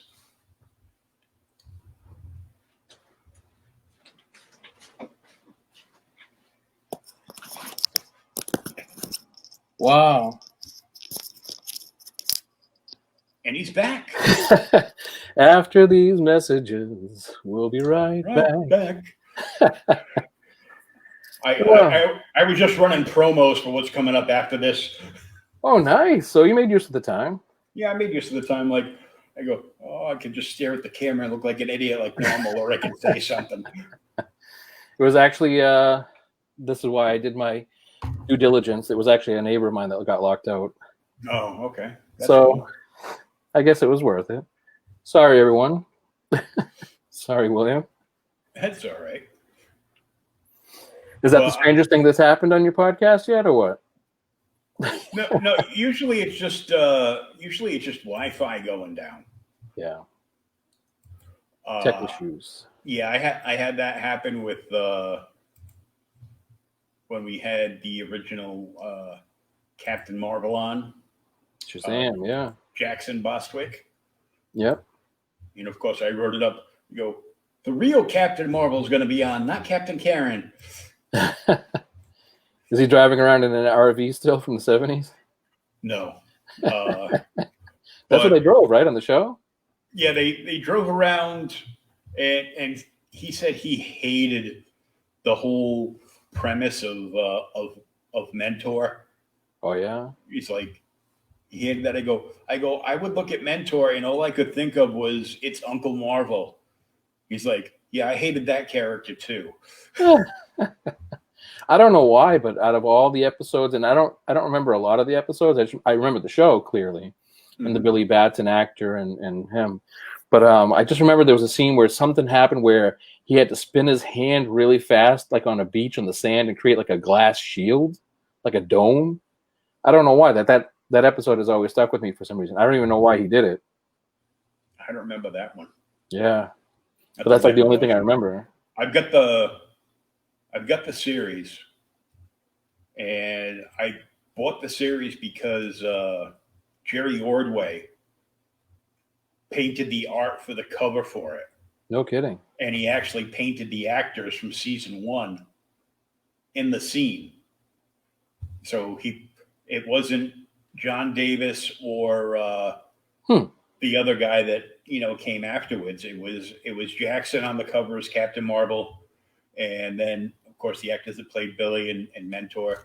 But it was just hilarious that this young kid is this teenage kid is driving around, with this old dude in this big Winnebago, and Captain Marvel always just happens to show up, and nobody puts 2 and 2 together. Yeah, with the big Captain Marvel logo on the front of the damn Winnebago. Well, that's like G.I. Joe. They always brand, like Cobra always brands their stuff, right? Mm-hmm. It's like you're a secret terrorist organization, but you brand your stuff like you're Apple or Nike. Yeah, it's like, we're a secret organization. Oh, really? What's your organization called? Chaos? The good old days. But I just remember a lot of stuff from back then, and oh, here's something.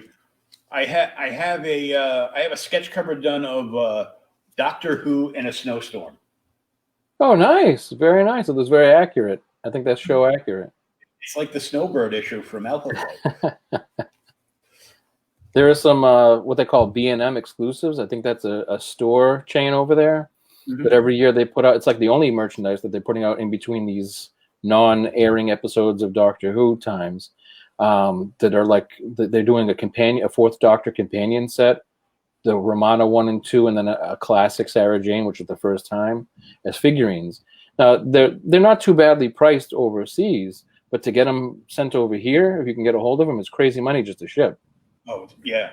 Well, just like you would show me that awesome Space 1999 stuff. Oh, yeah. I got to wait a good few months for that to even be made. Not just that, but the prop set of the stun gun in the interlock, is like 150 pounds UK. Yeah. You translate that to US dollars, and then you translate that to how much ridiculous cash it's going to cost you to get it sent here. Yep.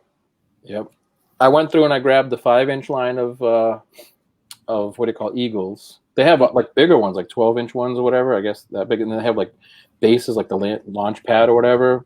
Yeah. But they're crazy money, and the one that actually comes up with like the landing thing, whatever, like slow motion motorized and there's lights. That's sick. So I put that on my Christmas list, but I doubt I'll get it.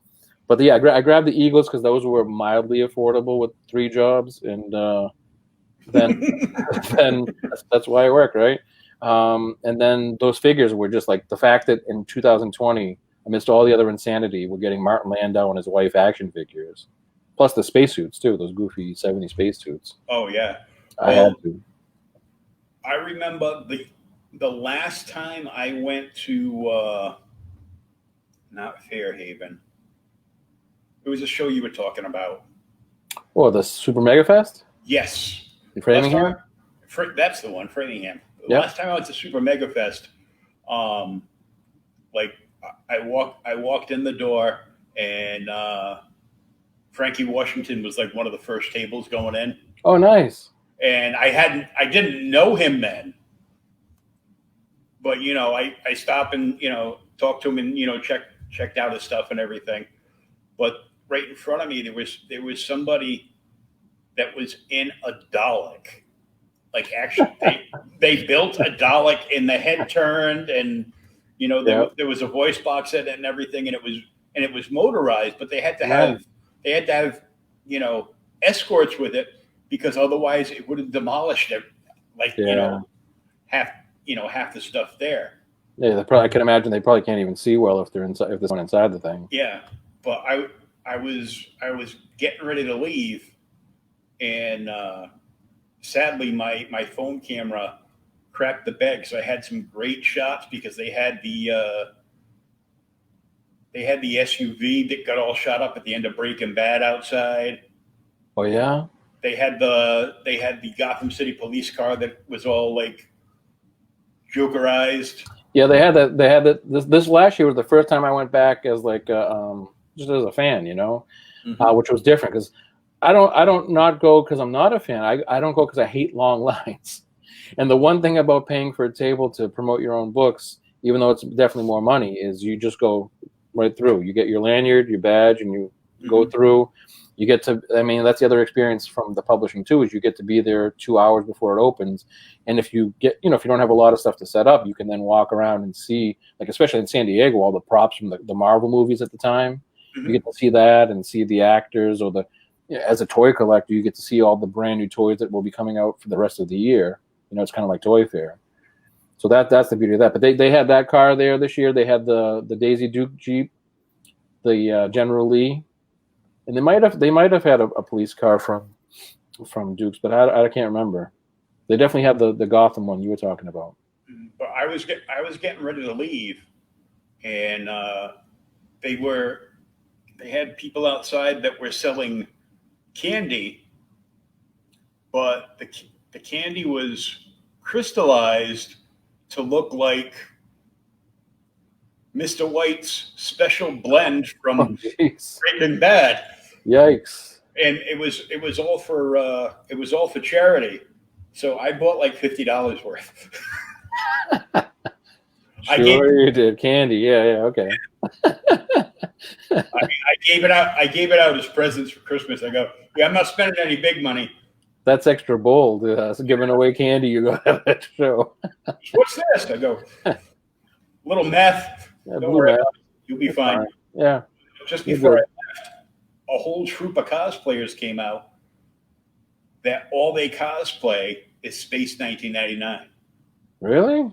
And they had all those 70s suits down pat. Did they have a guest there from the show that year? Nope. Wow, that's even crazier. They're just a bunch of friends that are cosplayers, and all they cosplay is Space 1999. That was one, having just watched that entire series, the full 2 seasons on Tubi. That was some crazy 70s disco intro music, especially the first season. Oh, I know, it's awesome. I love it. And hey, you know, Maya. Yeah, how can a lady be so beautiful with sideburns down to here and Q-tips for eyebrows? Don't care. She was a very attractive actress. Yeah, it was a great show. Like shows like that and the original Battlestar Galactica, that was like so expensive to produce. You know what drives me crazy, or just is kind of unbelievable to me, is it's like, okay, one thing if you're a creator of something, like you create this universe to live in. Obviously, that was like a cash grab for Star Wars to some degree. But obviously, you know, they didn't just half-ass it. It was a good show, and they had a concept behind it. But like to be a creator and to actually write certain things is a talent. But Glenn Larson, who did Battlestar Galactica, then he did Knight Rider, amongst other things, and everything he did seemed to have this red eyeball that went back and forth in it. Knight Rider, Cylons. There's some like Malibu Comics thing called Nightman. He had a red eye on one side of his thing. Like everything he did had a red eye. It was kind of weird. But he also did the theme songs. Did he do the A-Team too? That I don't know. But like if you look at the credits for Battlestar, he did the score to Battlestar along with some other gentlemen. But he did the Knight Rider theme too. It's like that's the only other person I know that really scores and creates or directs things is like John Carpenter. Mm-hmm.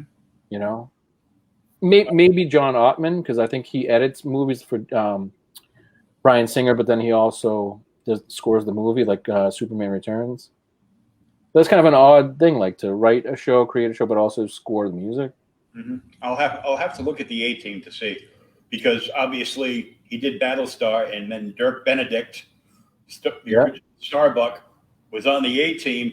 In the beginning of the show, they're walking through a theme park, and there's a Cylon there with a red eye. So it could just be that, he had something to do with that one too. Classic. I feel like I want to say that even if Larson was involved with production, I feel like that was one of those Mike Post. Remember him?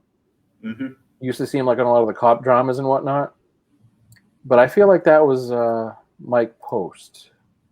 I remember the Glenn A. Larson stuff, because when it was a show that was his complete creation. Yeah. See the typewriter at the end, and he flipped the paper up in the air. Yeah, yeah. And it would go back and forth. There was like a Stephen J. Cannell or something like that. Dude, what was it? Greatest American Hero? Mm-hmm. Hill Street Blues. Yep. A lot of good ones. Wait, did we just become best friends?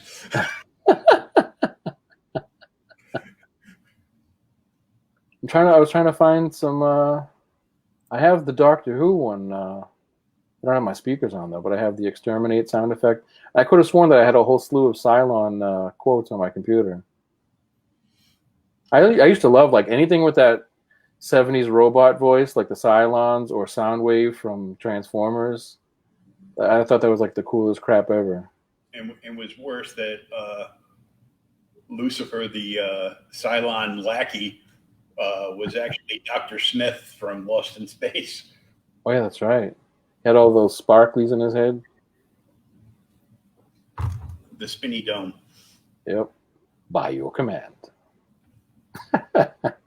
One of my friends, he I don't know if I believe him or not, but he said at one of these older, or I should say, 80s, 90s conventions that he was at, Dr. Smith fell asleep in the chair, like at the show, because he was an older gentleman. Mm-hmm. And my friend told me that while he was asleep, they freaking Sharpied eyebrows on him in the chair. I don't know if that's true or not, but it's a hell of a funny story. Jonathan Harris, right? That was his name, you said? Yeah. That is just crazy. Yeah. Now, I have to ask you, because you have the hat on. Yep. Have you watched War for Cybertron? I haven't watched it yet because it just dropped like today, right? Or yesterday? Yeah, it dropped like, I think it like, they always say like it dropped today, but you could start watching it last night at like 11 o'clock or something. Yeah, I was binging Farscape and probably not key to it. And today, William, as I say, I do 3 jobs, so yeah. I was doing that up until that. I thought it was like a full series, but I guess it's just kind of like X amount of episodes. Yeah, it's like this Netflix crap where it's like 6 or 8 episodes or whatever it is. Yeah. Back in the day, you used to get 26 episodes. Mm-hmm. Or 13-hour-long ones, right? Yeah, and that's all you would get, and you would just watch them over and over again. Nowadays, my favorite Transformer is Amazon Prime, leader of the shipper bots. Shows up at my door every day, almost. But you saw my car when we met, right? In front of Wild Time. Yeah. So yeah, that's why I have this. You gotta have the hat if you have the car, right? I don't have either, so. All I'm happy about is that it's paid off at this point, and it's not making any noises when I go places. Well, that's always good. like the Transformers joke. Why are you carrying a gun around inside the house? You never know who's watching you. I laughed, she laughed, the toaster laughed. I jumped the toaster. Yep, I remember that one. But it's like I never understood. Like as a kid, I mean that's why I love the toys that are out now, because like even as a kid, like I'm 5 or 6 years old and I'm looking at the real Ghostbusters and I enjoyed the cartoon, I enjoyed the toy line, with the little twisty proton streams and stuff. But even as a kid, I'm like, why the hell doesn't this look like Bill Murray? Like, why doesn't this look like Dan Aykroyd? Can we do this? I mean, come on. And now I had to wait 40 years for this crap to come out. But you know, that was the thing with the Transformers. It's like, where the hell does Optimus Prime's trailer go when he transforms? Well, how does Megatron go from a giant robot to a gun like this big that the other guy can hold? As a kid, I was still like, what the hell's up with this? And all the parents groups that were mad because the bad guy transformed into a gun. Yeah. Everything shot everything. I mean, it dawned on me in a weird sense, like when I was still living at home and I had, you know, maybe 1/4 of the crap that I have around me now. And I'm like thinking of every Star Wars, Star Trek, X-Men, superhero. And it is kind of crazy how every single character pretty much that we collect and admire has some sort of a weapon either in their arsenal or in their body. You know what I mean? Even though these are heroes. So there's something kind of funky about that. Well, like my mother gave away all my toys like years ago. So that's why I'm in you know, Facebook groups of, you know, toys of my youth. So you know, somebody can post stuff that they still have, and you know, I'll be all angry about it, but I'll be like, I had that, or I didn't have this from that line, but I had this from that line. You still have it? Shut up. And no. And then go on my way. Are you like that wooden Indian from the old commercials that just like cried with one tear? That's horrible. All the time, because I remember, probably like 30 years back, I went on eBay and I scored the original Mego Enterprise playset. Wow. With that vacuum form thing? Mm-hmm. Oh no, the one that was like laminated and folded out? Yeah, it was like all cardboard with the plastic lamination on it. Yeah. It had the spinny transporter thing. Yep. And you hope you press the right button, otherwise you didn't beam off the bridge. Oh jeez. And how the transporter ended up on the bridge, and nobody knew. But I got a handful of characters, you know, original Mego characters. They didn't all have they didn't have all the stuff or anything, and you know, but in there was Kirk, Spock, McCoy, Scotty, and a Klingon. Nice. And I got 2 out of the 3 like cardboard scenes that you would hang up there for the view screen. But you know, all the chairs and furniture and stuff was all there. Huh, that's cool. I paid $99 for it about 30 years ago. Wow, was that good for the time? I think so, because I saw other people that were selling the just the play set and nothing in it. It was basically just the empty play set. Right. It was like, you know, the center console, like maybe 1 chair and no view screens or anything. And they would, you know, they were asking like, you know, over $100. So yeah, I think I sniped a good deal. I mean, I know if there's like repros and stuff too, but those obviously aren't worth as much. I don't know how they differentiate them. There's got to be some way, because that's a big thing now with these repro Star Wars figures, and whether it's fan made or even Hasbro's official retro stuff, they have to change it just enough so that they don't screw people up when they're trying to evaluate or whatever. Collect everything, yeah. Like I've got like a handful of the 14-inch Megos from when they relaunched the line a couple of years ago. Yeah, like the Target ones? Yeah. I like how they had General Zod. I didn't pick any up because I don't have room for that. But as a kid, like I had, like you said, I had a couple of hand-me-downs from someone who lived above us, and it was like becoming a teenager, and he was getting too cool for that stuff. So I had a couple that may not have had some like loose accessories. I think I had Batman and Robin, a few of the Star Trek ones you mentioned. I didn't have the playset, I don't think. And again, it was like, as a kid, I'm like, why are their phasers like bright blue? And the tricorders are bright blue, no paint on them, no stickers even. But they were fun for the time. I think they may have had some runs in their nylons or something like that when I got them, but they were still cool. Still fun. I think I did have the giant Mattel. It was like this generic. It wasn't even a guy from the show, but like a generic white-haired dude that was probably repurposed from another doll of Battlestar Galactica. what do they call the guys? Not the Cylons, but the good guys. Colonial Warriors or something like that. Colonial Warriors, yeah. Yeah, so it was like that. It was like, but he didn't even have the jacket on. He had like some kind of black outfit with a glow in the dark chest thing. But you used to push a button and his gun would light up or something. Oh, that's cool. And there's a Cylon, you could actually move something in the back of his head to have the eyeball go back and forth. Yeah, I remember being like 5 or 10 years old and playing with figures like that, and one of the kids had a couple of the smaller like toy Cylons back in the day, and the kid from across the street came running over with he had just gotten the ROM figure. He was like, boom, Space Knight, wipe shout, and then he ran out. Oh no, that's probably worth money too these days. Oh, that one's worth a lot of money, yeah. Yeah. But fun stuff, man. Mm-hmm. I want to thank you for coming on. We're gonna wrap this up. We've been going at it almost 2 hours. Wow. See, you almost Doherty the show. I can't do that. I mean, only Mike can Doherty the show. So.